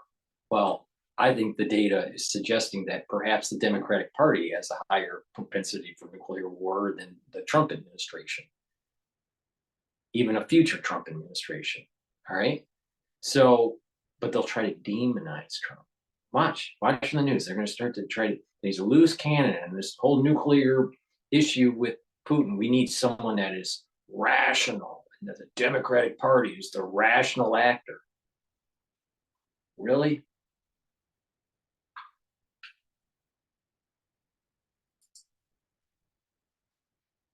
Of who starts one of these wars, knowing how it ends, unless you're talking about a complete idiot or a lunatic in charge of a country that has these weapons. And I don't think, at the moment, I don't see any of the leaders of Russia, China, or America qualifying as either an idiot or a complete lunatic. But in Putin's case, he's clearly shown himself to be an aggressive warmonger with the invasion of Ukraine. He's saber-rattled more than I can remember any world leader doing about his nuclear capability. Is it possible, is it feasible that he would see any logical reason to start one, knowing surely how it would end? In other words, are his threats hollow for that reason? The national security state thinks that Putin won't push the button. And they'll keep on pushing and pushing and pushing towards the very boundaries of Russia to try to fracture it and literally take the resources of Russia and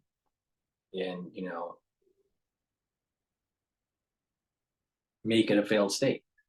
That's been the national security plan since the fall of the Berlin Wall.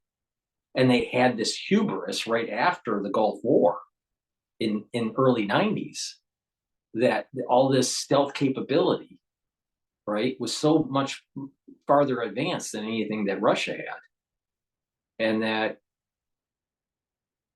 we just became a major superpower with no one to check our power at all. And that was a problem. That was a big problem. And we're still living through that shockwave of decisions.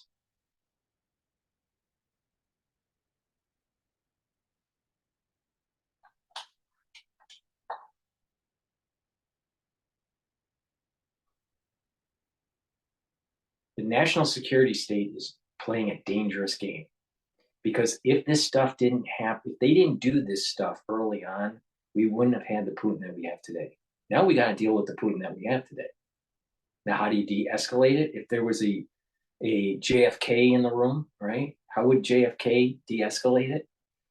Probably where you have to pull back on NATO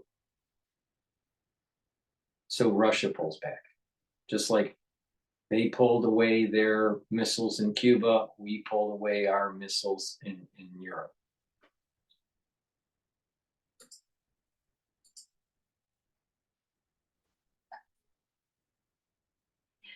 Well, I would certainly hope they're hollow, but the problem is, you have him speaking on the record about the possibility of nuclear use. And so, and again, what he's talking about are tactical nuclear weapons, at least as far as we can discern. What is that? Andy, just to be clear, what is a tactical nuclear weapon? Yeah. So tactical nuclear weapons are essentially just like armor, bigger bombs on the battlefield versus the sort of euphemism of strategic nuclear weapons, which means ballistic missiles. So a ballistic missile gets from continent to continent in about 30 minutes. That's why we have the launch on warning policy. And so deterrence is essentially set up with this idea of ballistic missiles aimed at one another across the country, across the world. Tactical nuclear weapons is essentially the fear that is what Putin is considering using in Ukraine. And again, no matter what way you think about nuclear weapons, we know from these declassified scenarios and from all of my interviews with countless people who have been responsible for these plans and advising the president across decades that no matter how it starts, it ends. So to your point, yes, he's threatening tactical nuclear weapons, but any nuclear weapon is a really bad idea. Was it a great shame for the people of Ukraine that they gave up voluntarily their nuclear capability? I mean, do you think that Putin would have ever thought about invading Crimea, let alone larger swathes of Ukraine 2 years ago? So the historian in me takes a little bit of a different approach there. I interviewed former Secretary of Defense Bill Perry, who was responsible for a lot of the sort of non-proliferation when the wall came down. And Ukraine had nuclear weapons positioned on their soil, but they would never have really been able to use them. The command and control of those weapons was always in Moscow. And so what would they do with nuclear weapons that they couldn't launch? I'm not sure, but you know, it is interesting to think about. It's frightening to think about. I think that's where my mind goes toward. Let's listen to the people who are very skilled at these non-proliferation ideas, these organizations that are dedicated to that, because you basically want to have sort of, we as the people of the earth want to have less nuclear weapons and certainly less nuclear armed nations. We've had incidences over the past decades of very near misses. I have to do a commercial for PNN. Please go to my store, the-studio-reykjavik.com, and get the lozenges and the drops. I have elderberry lozenges, elderberry zinc lozenges in a 21 count. I have honey and lemon and blueberry drops that are in a 100 count. I also have Manuka honey in a 21 count lozenges. So please go to the store, get the lozenges and the drops to soothe your throat, to neutralize pathogens because it has the structural nanosilver. We're going into the allergy season in the United States, so there's going to be pollen and stuff, during the spring. So this will help you get through that. In addition, I also have these applicators that you can get from my store, the-studio-reykjavik.com. So you have a spray bottle in this 3-pack. You have a spray bottle, you have a dropper, and you also have a nasal spray. So you can put the structural nanosilver liquid in this, and you can either use it as a spray or a nasal spray or a dropper. So please go to the store and get the applicator.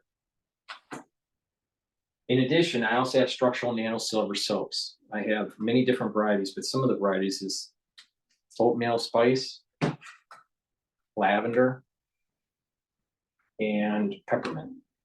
So please go to the store and get the structural nanosilver soaps to neutralize pathogens. It's a high quality soap. Get a couple bars for your household, and that helps to support my work and helps to improve your health. In terms of mistakes being made and so on, given the unbelievable power of the modern day nuclear weapon, just immeasurably more powerful than anything the world has seen actually used, what is the danger of a simple human error unleashing one of these things and it being irrevocable? Yeah. I mean, there have been 5 or... Pierce, it's really simple. Low probability, but extremely, extremely devastating. It's called a black swan, super fat tail event. And that's why we should eliminate nuclear weapons. And oh, by the way, eliminate the national security fucking state.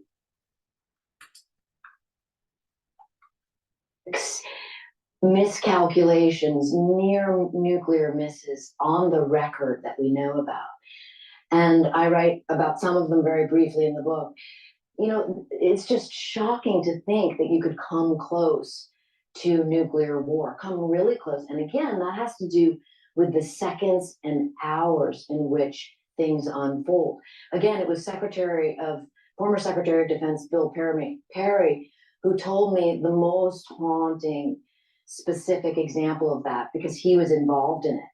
And as an investigative journalist who writes books, I really get a lot of value out of listening to people who are at the center of the event talk about it, because I'm always interested in like that human feeling behind it. Yeah. And when Perry was describing to me what it was like back in 1979, he was the deputy secretary director of research and engineering at the Pentagon, and he was the night watch guy that got this message, you know, the nuclear night watch guy.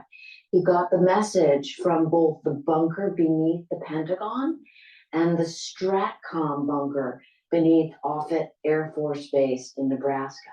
Both of them saying that the Russians had launched ballistic missiles, something like 1,000 of them at the United States, from submarines and from silos. And so Perry described it going through his mind for a few minutes how he was going to brief the president that he needed to launch a counterattack. And it was just a few seconds later that he was notified that, are you ready for this? It was a training tape, like a VHS tape that had been mistakenly inserted into a machine beneath the Pentagon. God, you see, so look, obviously I'm horrified by that little detail, but also what safeguards are in place today to not let that happen? This is why the national security state is out of control.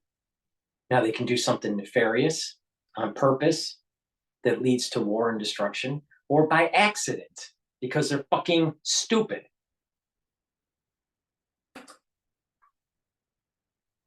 Again, given how close that must have been to unleashing the war that you believe, and I can understand why you do, would end everything. Right. I mean, nothing hit me harder in reporting and writing this book that the nuclear command and control system in the United States is a system. And what that means is it's a system of machines, people and machines. And all machines break. And when you think about that, that idea of, you know, that we really are one misunderstanding, one miscalculation, one technical error away from nuclear Armageddon, that is astonishing. Well, it's horrifying, isn't it?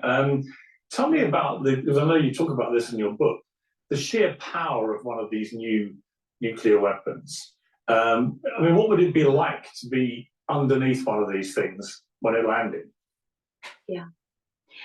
I mean, that's why I begin the book with a 1 megaton thermonuclear bomb striking the Pentagon in Washington, D.C. And that's because everyone in Washington, D.C. is terrified of what's called a bolt out of the blue attack.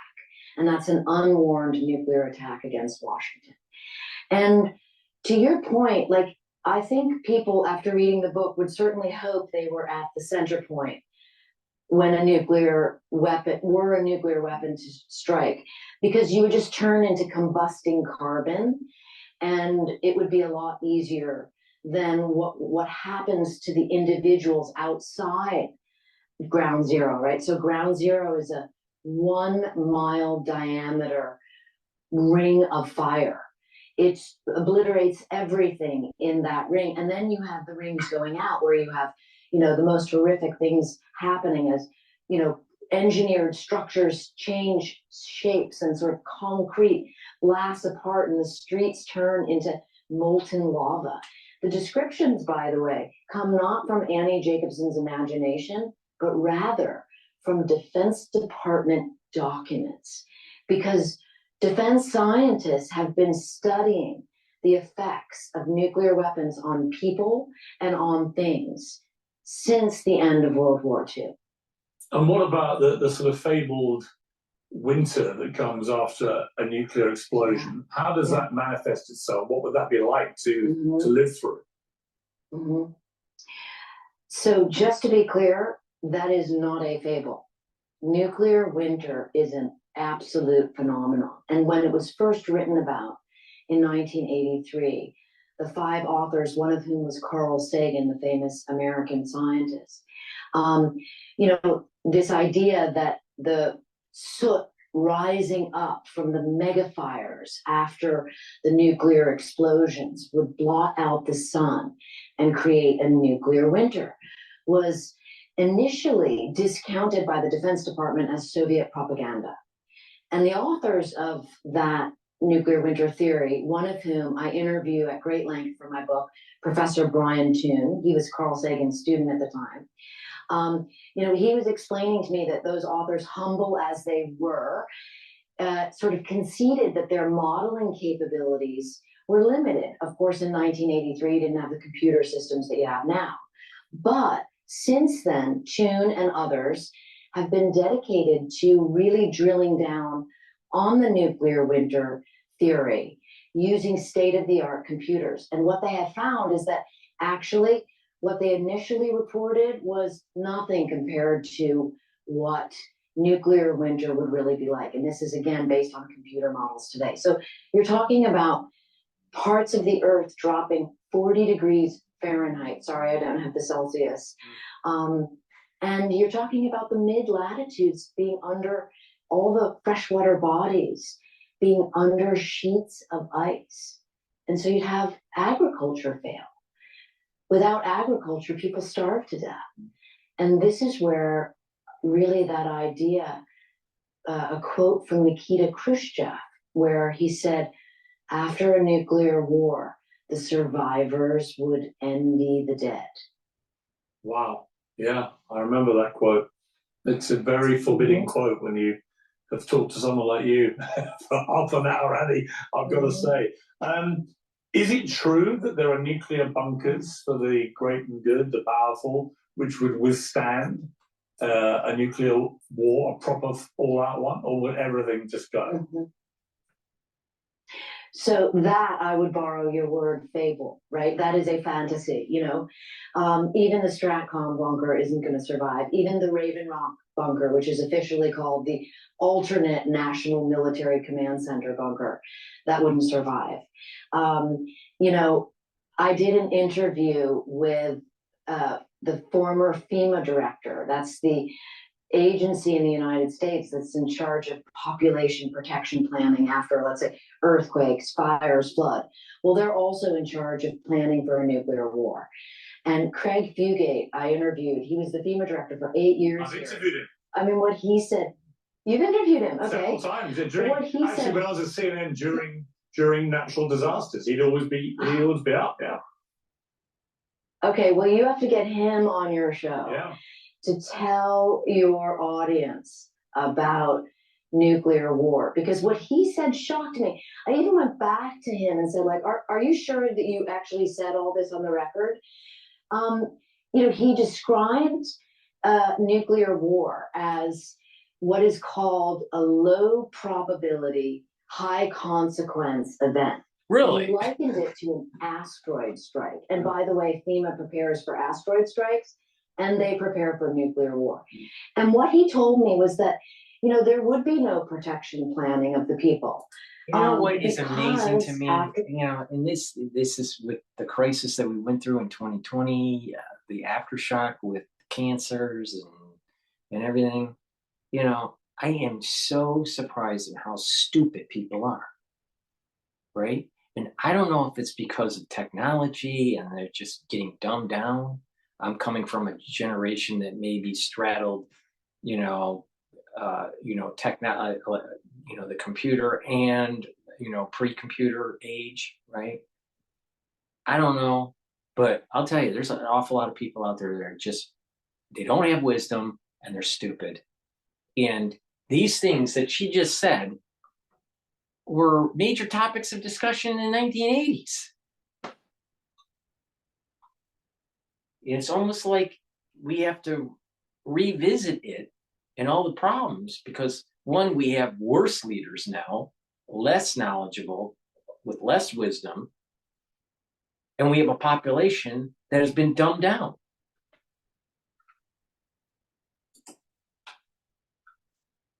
Nuclear war, everyone would be dead. Really? And then he described to me as FEMA director how he would have to deal with this kind of thing from a bunker where he would be whisked away to a place called Mount Weather. And he was describing to me how he would have to like disassociate himself from the horror because he knew there would be nothing that FEMA could do for anyone after a nuclear war. And it would really be about, and here's his quote, self-survive. Incredible. Did you watch Oppenheimer? Mm-hmm. I did. And I was really, I'm a big fan of films. I'm a big fan of storytelling in general. And I think that any amount of, manner in which you can get people to become interested in a subject matter, where you can kind of reduce or get rid of this idea of like, oh, that's a subject that you aren't equipped to know about, which is kind of a common thread when it comes to, a lot of people with PhDs, shall we say. And so if you can bring the story to the people, then I feel like there's hope. I once interviewed Professor Stephen Hawking shortly before he died, turned out to be his last television interview, and I asked him, actually he thought the biggest threat to mankind was artificial intelligence if it learned how to self-design. Yeah. Of course, the first thing that AA might do, if it does learn to self-design, is unleash nuclear weapons to kill all the dismal inferior humans. So I think he probably was morphing the two things together. But I said to him, if you knew it was your last day on Earth and everyone was about to die, how would you spend it? And he said he would be with his family, drinking champagne in the sunshine, listening to Wagner. And so, Annie, after this apocalyptic interview, I just want to ask you, how would you, if you knew the nuclear Armageddon was coming, how would you spend your last day? Okay, so not to deflect the question, but I am a little more hopeful than that, right? Because even though I wrote this book, which is just terrifying, I believe there actually is hope, and I'm gonna reference here what I call the Reagan reversal. Okay, when I was a young high school student in 1983, there was an ABC miniseries called The Day After. And it was so controversial and so scary and so doom and gloom that the ABC executives were actually encouraged not to air it. But they did. And 100 million Americans watched The Day After, including a very important American named President Reagan. And he even wrote in his journal, his presidential journal, that he became greatly depressed watching it. But here's the hopeful part. He reached out to his Russian counterpart, Gorbachev. They had communications that led to the Reykjavik summit. And as a result, the world went from the all-time high. There were 70,000 nuclear weapons on the planet. Do you believe in synchronicity? Do you believe in strange alignments? All right? It's not, how should I phrase this? I think it is very odd and metaphysical that we're hearing about Reykjavik summit. Do you find it odd that you listen to me and, I have a website called The Studio Reykjavik? Do you find it odd that there is volcanic eruptions that are going on in the middle of the crazy times that we're in Reykjavik? Perhaps it's time to start listening to Dr. Paul Cottrell a lot more often.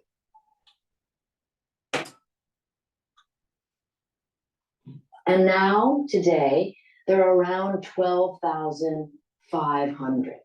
You could say that's 12,500 too many, but it is progress. If you're wrong with your hope and the apocalyptic nature of your book comes to fruition, I just repeat my question. You've got a few hours, Annie. How are you going to spend it? I'd get in the car and go skiing. Any particular slopes? Yeah, I'd go to Mammoth, where, I live in LA, and Mammoth Mountain has amazing skiing, and I go there all the time, and, Mother Nature. That sounds a pretty good way. That is the dumbest thing I've ever heard someone say. The thing that you would probably do isn't wasting your time. It's actually realizing that you're going to die and that whatever you've done that's good and whatever you've done that's bad is going to be judged. And so you'll probably have some sort of prayer. Now, Jews would probably say the Shema. The Christians would probably say something similar. I don't know what it is, but they probably would have something. And I'm sure Muslims would do the same.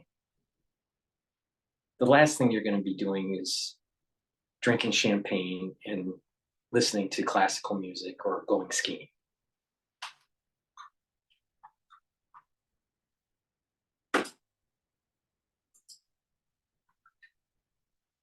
To end your life. Let's hope it never happens. And it's been a fascinating conversation about a subject I think that we all think we know about, but really, without reading your book and talking to you, I feel like I was not even a first base of knowledge about the reality of a nuclear war. And let's just hope and pray we never ever have to see it. In fact, if we did, well, this would be a superfluous conversation. We wouldn't be here to discuss it. Annie Jacobsen, thank you very much.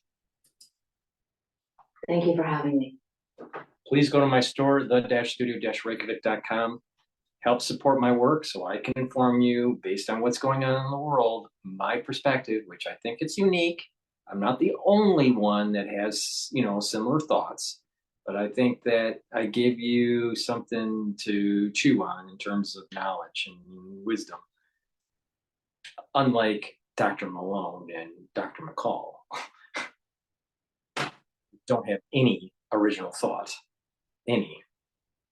Please go to my store, the-studio-reykjavik.com, and get the all-natural deodorants that I have worked with Gail from Rainbow Herbals. We partnered up and we created this very high-quality deodorant. You can get it in citrus, and you can get it in peppermint, tea tree, and lavender. It's for males and females, and it's made from essential oils from the Himalayas, very high quality.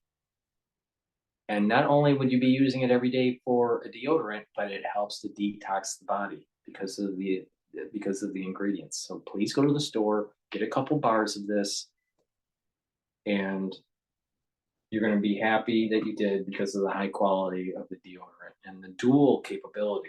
I believe in providing products to my audience on my store, the-studio-reykjavik.com, that has dual purpose. Not everything has dual purpose, but many do. So thank you for listening. Please make sure that you subscribe to my channels. Make sure you go to the store, the-studio-reykjavik.com, to get the supplements that I just mentioned, get the ebooks that I have, and also sign up for the lectures that I publish. You can sign up for immunology and pulmonology lectures. All you have to do is pay $50 for each module, $50 for 22 lectures for pulmonology, and $50 and you get 16 lectures actually for immunology. So please go to the store, the-studio-reykjavik.com, and help support my work. Thank you for listening and have a nice day.